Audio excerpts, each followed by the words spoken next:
Good afternoon students.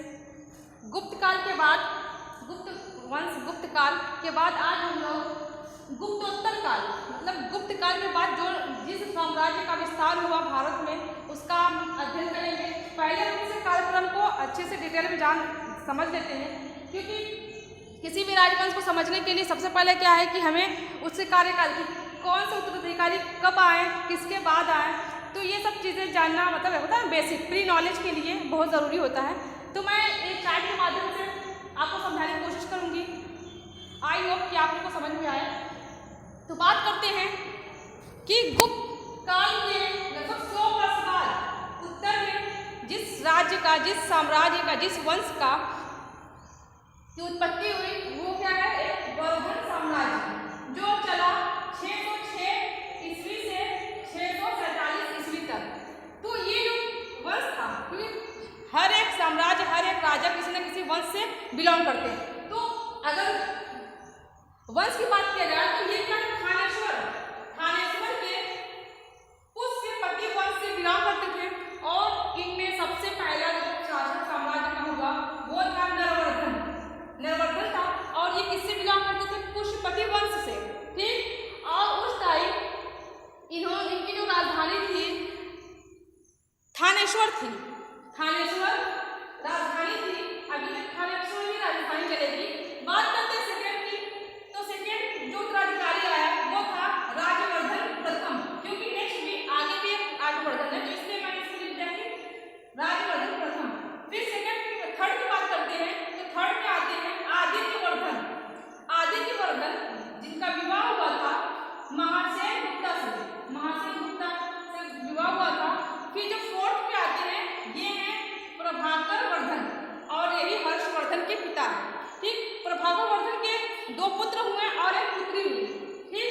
तो पुत्र में चौथा चला, फिर 5वें आए तो ये राजवर्धन द्वितीय, यही राजवर्धन द्वितीय हुए 5वां। फिर 6वें के बाद आते हैं हर्षवर्धन, और ये क्या, जब हर्षवर्धन आया साम्राज्य में, ठीक, तो इसने अपनी राजधानी कन्नौज बना लिया। ठीक। क्योंकि इससे पहले क्या थी, थानेश्वर थी। अब तक क्या थी, थानेश्वर ही उनकी पुष्यपति वंश थे, उनकी जो राजधानी चलती आई मतलब कि प्रभाकर वर्धन तक जो राजधानी थी वो क्या थी, थानेश्वर थी। फिर बाद में 6वां उत्तराधिकारी है हर्षवर्धन ने ही इसकी राजधानी बदल के कन्नौज कर दिया। ठीक। तो ये भी है कि किस राजा ने थानेश्वर मतलब राजधानी को चेंज करके कन्नौज कर दिया। थानेश्वर राजधानी अपनी राजधानी को चेंज करके कन्नौज कर दिया, तो हर्षवर्धन। ठीक। फिर 7वें पे आते हैं इनकी पुत्री थी, प्रभाकर वर्धन की पुत्री थी राजश्री थी। और बाद में इनका और नाम देखने को मिलता है मोगरी रानी। तो 7वां तो चला।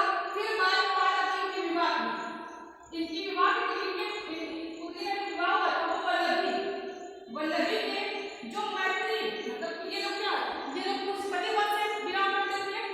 जो वर्धन वंश थे, वर्धन साम्राज्य था, वो पुष्यपति वंश से बिलोंग करता था। लेकिन जब इनकी पुत्री का विवाह होता है, पुत्री का विवाह जिससे होता है वो क्या, मैगध राजवंश से बिलोंग करते थे, क्योंकि ये पहले स्टार्टिंग में क्या था, और हर्षवर्धन ने ही इसको पराजित किया था। अभी नेक्स्ट वीडियो में इसकी हम बात करेंगे। तो इनकी जो पुत्री का जो विवाह हुआ था वो वल्लभी क्षेत्र का जगह थी। वल्लभी जगह के एक मैगध राजवंश के ध्रुवसेन शासक के साथ हुआ, ध्रुवसेन द्वितीय शासक के साथ हुआ। और उसके बाद जब वल्लभी की मतलब हर्षवर्धन के बाद राजश्री का विवाह ध्रुवसेन से हुआ।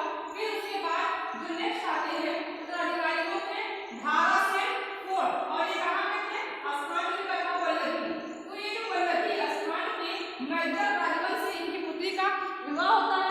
तो ऐसे काल उनका पूरा चला वर्धन काल का। फिर उसके बाद नेक्स्ट वंश आया।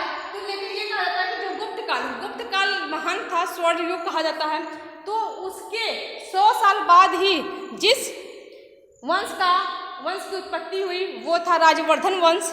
और प्रभाकर वर्धन ही था जो प्रथम राजा था, जो क्या किया था कि जो हूण हुआ करते थे, हूणों को उत्तर पश्चिम भारत से बाहर खदेड़ा था। और इसी वंश में आगे हर्ष का नाम आता है। और हर्ष ही ऐसा राजा था जो कि पूरे कहा जाता है कि गुप्तों के उपरांत, मतलब गुप्त वंश के बाद पूरे जो भारत होता है ना, भारत में जो सबसे विशाल, पहले तो क्या थे, ठीक, गुप्त थे। गुप्त के बाद जब आए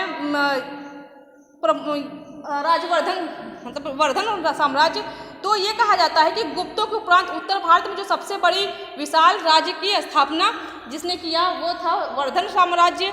इसमें हम बस बात करते हैं ज़्यादा से ज़्यादा क्योंकि हर्षवर्धन का ही कार्यकाल ज़्यादा आता है, क्योंकि सबसे प्रतापी शासक जो हुआ वो हर्षवर्धन था।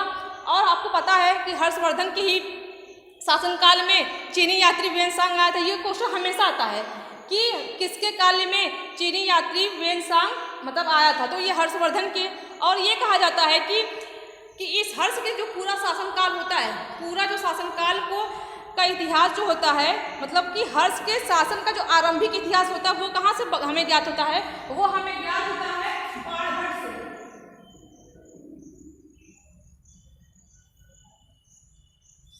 से प्राप्त होता है। फिर बात करते हैं कि मतलब इसने क्या किया था, हर्ष ने पूरा थानेश्वर से लेके दक्षिण तक पूरी अपने साम्राज्य का विस्तार किया। सिर्फ क्या किया, कश्मीर को छोड़ के, कश्मीर के कुछ प्रांत को छोड़ के इसने पूरे भारत पे अपना साम्राज्य का स्थापित किया। और 641 ईस्वी में इसने चीन में कई दूत भेजे जानकारी प्राप्त करने के लिए। और जो वेनसांग आया था, वेनसांग चीनी यात्री जो आया था, वो आपको पता है कि नालंदा विश्वविद्यालय में अध्ययन किया था। और उसी से पता चलता है कि मतलब वो आया था इस काल से जितने भी बौद्ध, मतलब कि जो भी बौद्ध धर्म से रिलेटेड जितने भी मतलब ग्रंथ वगैरह है, उसे बटोर कर, मतलब उसे इकट्ठा करके कलेक्ट करके उसे क्या था, उसे अपने चाइना लेकर जाना था। और फिर इसमें ये भी कि जो वेनसांग थे वो शूद्रों को कृषक कहा करते थे। जो शूद्र होते थे, शूद्रों को कृषक कहते थे। लेकिन जो चीनी यात्री वेनसांग था वो उसको जो शूद्र थे उसे क्या कहते हैं, मेहतर, चांडाल और अछूते के विषय में उल्लेख किया। मतलब जो वेनसांग था, मतलब आया यहाँ पे भ्रमण करने के लिए, सब चीज़ को देखा। तो हर्षवर्धन ने जो शूद्र थे, शूद्रों को कृषक का नाम दिया। लेकिन जो उसका चीनी ग्रंथ में जो उल्लेख मिलता है तो उसमें क्या मेहतर और चांडाल, अछूत के विषय में उसका उल्लेख मिलता है। फिर जब चीनी यात्री जब आया था तो उस टाइम ये था कि जो बौद्ध संप्रदाय था वो 8 संप्रदायों में बटा हुआ था। 8 संप्रदाय में बटा 18 संप्रदायों में बटा था। और उसके अनुसार ये कहा जाता था कि जो नालंदा विश्वविद्यालय में जो अध्ययन करते थे, रह के जो अध्ययन करते थे, उनका जो भरण पोषण होता था, खान पान होता था, वो क्या कहते हैं, गाँव से राजस्व लिया जाता था। ठीक, जो कर वगैरह लिया जाता था, होता ना कुछ अभी भी, मतलब ऐसा कुछ है जहाँ पे हम लोग के मदरसों में होता है क्या कि मतलब ऐसे राजा मतलब अपने घरों से कुछ ना कुछ दे दिया जाता है ऐसे। तो उस टाइम उसके अनुसार, वेनसांग के अनुसार कि नालंदा विश्वविद्यालय जो मतलब बौद्ध थे उस टाइम 18 संप्रदाय में बटे हुए थे। और जो मठ में कार्य करते थे तो उनका जो भरण पोषण होता था वो क्या होता था, मतलब 100 गाँव थे उस टाइम, 100 गाँवों के राजस्व से प्राप्त होता था। और ये भी कहा जाता है कि हर्षवर्धन क्या था, हर्षवर्धन एक साहित्यिक सम्राट, मतलब हर्षवर्धन को एक साहित्यिक सम्राट कहा जाता है क्योंकि उसे साहित्य में ज़्यादा मतलब इंटरेस्ट था, रुचि था। और उसी के 3 जो नाटक हुए थे विद्वानों के, हर्ष के जो विद्वान थे, तो उसमें क्या था, जो नाटक थे प्रियदर्शिका, रत्नावली और नागानंद, ये रचयिता के रूप में अभी तक याद किए जाते हैं। और इसी के कारण और इन्हीं सब के कारण ये कहा जाता है कि जो हर्षवर्धन था, क्योंकि पूरे कार्यकाल में जो हर्षवर्धन था सबसे प्रतापी, जैसे कि वो काल में अशोक हुआ, ठीक वैसे ही।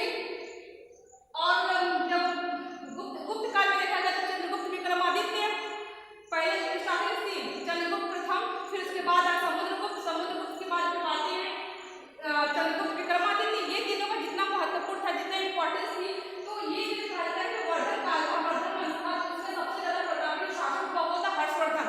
तो सारा सब कुछ आपकी भी बुक में यही बस हर्षवर्धन के बारे में कि हाँ उसकी दिग्विजय यात्राएं कैसी थी, कैसे आक्रमण किया, और वो ऐसा क्या कारण है, मतलब ऐसा क्या कारण है कि उसे महान सम्राट के रूप में जाना जाता है। तो ये कहा जाता है महान सम्राट के साथ साथ उसे एक साहित्यिक सम्राट जाना जाता है, क्योंकि इसकी जो पुस्तक है, पुस्तकों का नाम भी हमेशा आता है एग्जाम में कि प्रियदर्शिका, रत्नावली, नागानंद, ये सब किसकी है।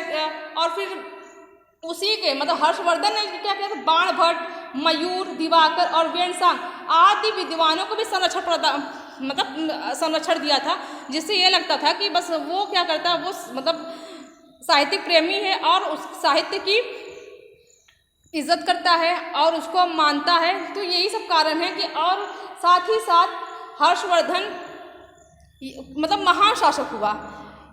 स्कंदगुप्त, क्योंकि गुप्त वंश का जो लास्ट था शासक था स्कंदगुप्त के ही बाद से ही मतलब स्कंदगुप्त, पहले हमने बताया था कि जो निर्बल आयोग के उत्तराधिकारी हुए थे, तो वही जो चंद्रगुप्त विक्रमादित्य के बाद से जितने भी आए थे मतलब लास्ट जो गुप्त वंश था, तो सेम ऐसे ही जब स्कंदगुप्त को हरा मतलब स्कंदगुप्त के बाद वर्धन साम्राज्य का स्थापना हुई।